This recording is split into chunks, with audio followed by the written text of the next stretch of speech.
It's been, they won first prize at Food Art to Latin America in 2006. And it was also chosen for the Ontario Society of Artists exhibit. When it's made out of aluminum. I used copper and all this part here. This is all a patina that I with some acid to give to this green color. To me, this represents the water type, and it's the aluminum here with the etched numbers and great numbers in here. That's also they're actually sort of codes. All these numbers are codes that they represent these rivers where they're located at, the country where I was born, Ecuador. And I make my own frames. These numbers here are the same thing. Those are codes that I let people's imagination sometimes just try to figure out and see what they could play a little bit with their minds. Well, these are, I suppose for this engraving, that's the CNC machine.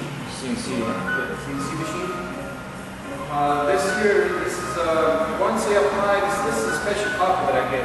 It's a powder. Powder copper that's mixed with the resin, and you spray that on, and you can polish this to a brilliant finish, or you can make it as green as this,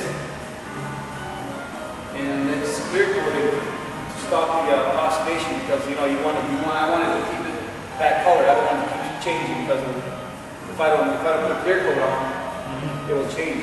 And the clear coat that I put is actually a acrylic polyurethane coating that's really for exterior use. That they won't nothing affect UVs or anything. They won't damage it. Yeah. So it's pretty strong. Where do you find your materials? Sometimes I go to these places where they do water jets. They cut materials, metals, and all kinds of. So they know me. Yeah. And I go there and I ask them if they have any scrap pieces. I just look through they don't sell it, they just give it to me. I look for whatever they don't use. Yeah. And sometimes they'll just cut you a couple of numbers inside. Yeah, if I want numbers like these, yeah, I'll just give them the information. Yep. What they want, and then they'll just put it out and cut it, laser, whatever. Yeah. Some are there's some smaller, and I've worked before with paint, and when I left Ontario College of Art, I used a lot of acrylic paint, and it didn't give me I couldn't use the texture too much. I could handle a canvas, but from the canvas I needed something that's stronger support, so I started using wood. But then the wood would not be, I wouldn't be able to punch holes or polish it or anything like that. Yeah. So I ended up with metal, and the metal actually, it's my father being a jeweler, and then seeing him work all his life, and in his jewelry. I used to give my hand just to give when I was younger, just to get extra bucks. I used to give my hand doing stuff, and he had all this tools, so it just fascinated me, the little screws and stuff, and his pliers, his whole collection of things he had. So I just get my hands and start working with it. Yeah. Just up to do all kinds of bracelets and rings and stuff. It seems like it's really like the metal, it's if you treat it good, they'll sort of talk to you. They'll let you work. And it's something that you can, it's in reverse. It's not like the hands that you can probably paint over it. Once I drill a hole, make a tile, do something to it, that's it. It's done. Yeah. So you have to actually, when the piece is there, when it sort of calls me, it says, okay, now I look at it and I go, okay, Then I'll go outside my balcony. I have boxes of parts and pieces and all kinds of stuff. Yeah. I open them up and then I'll start looking through them and then I'll see it. I'll just sort of like the pieces are talking. So just take these pieces and put me there. So I'll just grab the things and put them on. Say that's it. So now to enter into this space. I was inspired by a group from Mexico called Maná. This group is a Latin pop rock group, I guess. One of their songs is called Blue Door. This Blue Door, this song relates to what they're telling us not to go into the drug area, the drug world or something like that, right? Because then I was listening to the song, but at the end of the song they tell you it's the blue door.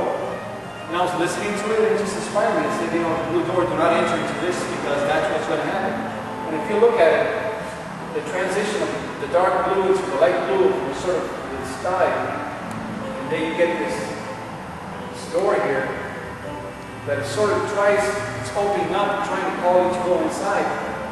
But it's actually, if you look at it, there's actually sort of like a face in there that's like a skeleton or something, right? And this here, it's like a clock, it's just ticking time. Yeah, this piece here is going for Fundarte Latino America 2007. At the Tokyo Civic Center. It was chosen by the organizers for the catalog, and it's going to be there for about 2 weeks, I believe. Show. That's great. All this, all of these things here I made everything. Like all these pieces, they're handmade by me. All this is laser engraved, and it's infilled with ink.